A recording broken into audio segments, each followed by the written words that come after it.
இன்றைக்கி இந்த வீடியோவில் பிள்ளையார் சதுர்த்தி vlog தான் பார்க்க போகிறோம். பிள்ளையார் சதுர்த்தி அன்னைக்கு பிள்ளையாருக்கு நான் என்னென்ன பிரசாதங்கள் பண்ணேன், என்னென்னலாம் பண்ணேன் அப்படிங்கிறது தான் இந்த வீடியோவில் பார்க்க போகிறோம். வாங்க பார்க்கலாம். Hi friends, welcome to Annam's recipes. Pillaiyar Chaturthi அன்னைக்கு யூஸ்வலாக எல்லாருமே தேங்காய் பூரண கொழுக்கட்டை, சுண்டல், அப்புறம் அம்மணி கொழுக்கட்டை இது தான் பண்ணுவோம். அதனால சரி இந்த வருஷம் நிறைய வருஷம் எடுத்தாச்சு இந்த விலாகு, அதனால் எடுக்க வேண்டாம் அப்படின்னு நினச்சிட்டு நான் ரொம்ப டீட்டெயில்டாக எடுக்கலை. கொஞ்சம் கிளிப்பிங்ஸ் மாத்திரம் அங்கங்கே எடுத்தேன்.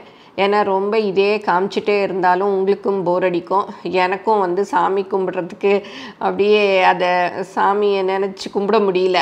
இந்த வீடியோவில் தான் கான்சன்ட்ரேட் பண்ணுற மாதிரி இருக்குது. அங்கங்கே கொஞ்சம் எடுத்திருக்கேன், பார்ப்போம் வாங்க. எங்கள் ப்ராடக்ட்ஸ் எல்லாம் யூடியூப்பில் கமெண்ட்ஸ்க்கு கீழே வந்துட்டுருக்கு. அதில் போய் கிளிக் பண்ணிங்கன்னா அதோட ரேட்டு டீட்டெயில்ஸ் எல்லாமே இருக்கும். அதை கிளிக் பண்ணி நீங்கள் வேணுங்கிற பொருளை ஆர்டர் பண்ணி வாங்கிக்கலாம்.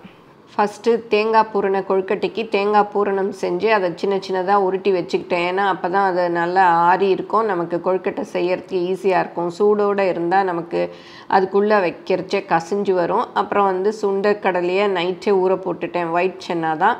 அதை ஃபஸ்ட்டு எடுத்ததும் வேக வச்சு தாளித்து வச்சுட்டேன். அப்புறம் கொழுக்கட்டைக்கு மாவு பிசைஞ்சுக்கிட்டேன். நான் இப்போ கூட சமீபத்தில் ஒரு வீடியோ போட்டிருந்தேன் எப்படி கொழுக்கட்டை மாவு பிசைறதுன்னு. அதை எல்லோரும் பார்த்துட்டு ரொம்ப சப்போர்ட் பண்ணிங்க, ரொம்ப தேங்க்ஸு. இப்போ எங்கள் அன்னம்ஸ் கொழுக்கட்டை மாவை தான் பிசைஞ்சிக்கிட்டு ஃபஸ்ட்டு 2 பகுதியாக பிரிச்சுக்கிட்டேன். ஒன்று அம்மணி கொழுக்கட்டையும் ஒன்று தேங்காய் பூரண கொழுக்கட்டைக்கும். அம்மணி கொழுக்கட்டையில் நல்லா உப்பு போட்டுட்டு இந்த மாதிரி சீடக்காய் மாதிரி உருட்டிக்கணும். பாருங்கள், இந்த மாதிரி பண்ணி வச்சுக்கிட்டிங்கன்னா நீங்கள் உருட்டுறதுக்கு கரெக்டாக அப்படி வரும். நாங்கள் செட்டிநாடுலலாம் சீடை உருட்டுறச்ச இந்த மாதிரி தான் பண்ணி வச்சுக்குவோம், டக்குன்னு உருட்டிடலாம். நம்ம நிறைய மாவு இருக்குது இல்லையா, அதை கொஞ்சமாக இந்த மாதிரி எடுத்துக்கிட்டு அதை 2 ஆஃபாக நல்லா வலுவலுன்னு பிசைஞ்சிக்கிட்டிங்கன்னா இந்த பால்ஸ் எல்லாம் கிராக் இல்லாமல் நல்லா வரும். பாருங்கள், இதை இந்த மாதிரி நீளத்தில் உருட்டிக்கணும். இப்போ நீங்கள் எடுத்திங்கன்னா டக்குன்னு அதே சைஸ்க்கு ஒரே மாதிரி வரும். நல்ல அந்த பால்ஸில் கிராக் இல்லாமல் நல்லா வரும். என்ன ரொம்ப டைம் எடுக்கும், ஆனால் சின்ன பிள்ளைங்களுக்கெலாம் இந்த அம்மணி கொழுக்கட்டை தான் ரொம்ப பிடிக்கும். என் பையனுக்கே ரொம்ப இந்த கொழுக்கட்டை தான் பிடிக்கும். அதனால் தவறாமல் எப்போவும் செய்வேன். போன வருஷம்தான் எங்கள் ஊருக்கு போயிருந்தோம் பிள்ளையார் சதுர்த்தி அன்னைக்கு, கல்யாணம் இருந்ததுனால. அதனால அம்மணி கொழுக்கட்டை செய்யலை, ரொம்ப டைம் ஆயிடுச்சுன்னு. அதனால் இந்த வருஷம் ஃபஸ்ட்டு அதை தான் செஞ்சேன். அதை செஞ்சு வேக வச்சிட்டோன்னா அப்புறம் நம்ம பூர்ண கொழுக்கட்டைக்கு மெதுவாக செஞ்சுக்கலாம். ஏன்னா அதை அந்த மோல்டுலலாம் வச்சு செஞ்சால் தான் எங்கள் வீட்டில் அது பிள்ளையார் சதுர்த்தி மாதிரியே இருக்கும். அதனால் ஃபஸ்ட்டு அம்மணி கொழுக்கட்டை உருட்டி வச்சிட்டேன். இந்த அம்மணி கொழுக்கட்டையில் விதவிதமாக மசாலா போட்டு விதவிதமாக செய்கிறாங்க எல்லோரும். நான் யூஸ்வலாக எப்போவும் செய்கிற மாதிரி செய்கிறேன். இட்லியில் பாருங்கள், ஒவ்வொரு குழியிலையும் அள்ளி வேக வச்சிட்டேன். இது நம்ம வெந்நீரெல்லாம் ஊற்றி நல்லா பிசைறதுனால டக்குன்னு வெந்துடும். இது ஒரு 10 நிமிஷத்துலேயே வெந்துடும். பாருங்கள், இப்போ நல்லா கலரெல்லாம் சேஞ்ச் ஆயிடுச்சு, நல்லா வெந்துருச்சு. இது ஆறின பிறகு எடுத்துக்கங்க. சூடோடு எடுக்கிறச்சு அப்படியே ஒட்டுற மாதிரி இருக்கும். அப்புறம் யூஸ்வலாக கடாயில் எண்ணெய் ஊற்றி கடுகு, உளுத்தம்பருப்பு, கருவேப்பிலை, வரமிளகாலாம் போட்டு இந்த அம்மணி கொழுக்கட்டையும் போட்டு தேங்காய் பூ, சில்லி ஃப்ளேக்ஸ் எல்லாம் போட்டேன். இன்னும் நிறைய பேர் பச்சை மிளகா, கொத்தமல்லிலாம் கூட அரைச்சி, தேங்காயெலாம் அரைச்சி கூட போட்டு செய்கிறாங்க. அந்த மாதிரி நமக்கு என்ன பிடிக்குமோ அந்த மாதிரி செஞ்சுக்கலாம்.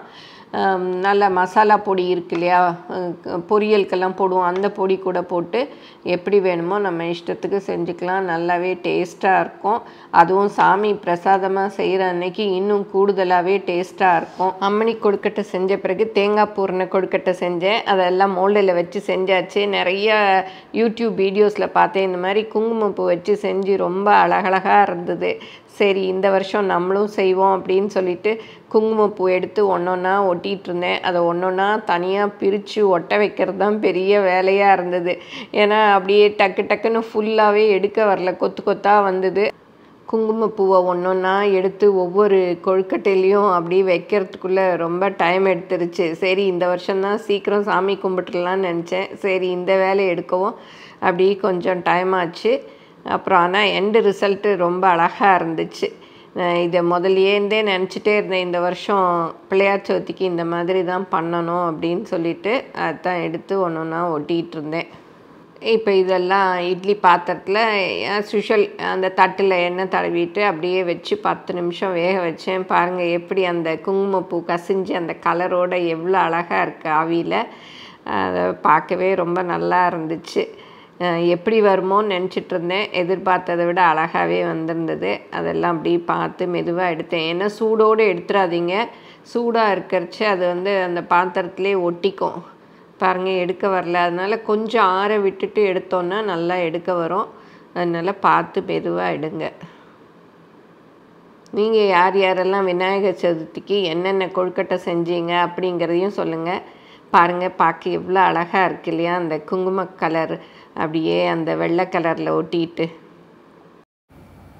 நீங்களும் சுவையாக சமைக்கணுமா எங்கள் மசாலா பொடிகளை யூஸ் பண்ணி பாருங்கள். அதெல்லாம் வாங்கணுன்னா ஸ்க்ரீனில் வர்ற வெப்சைட்டுக்கும் வாட்ஸ்அப் நம்பருக்கும் போய் ஆர்டர் பண்ணிங்கன்னா நீங்கள் வேணுங்கிறத வாங்கிக்கலாம்.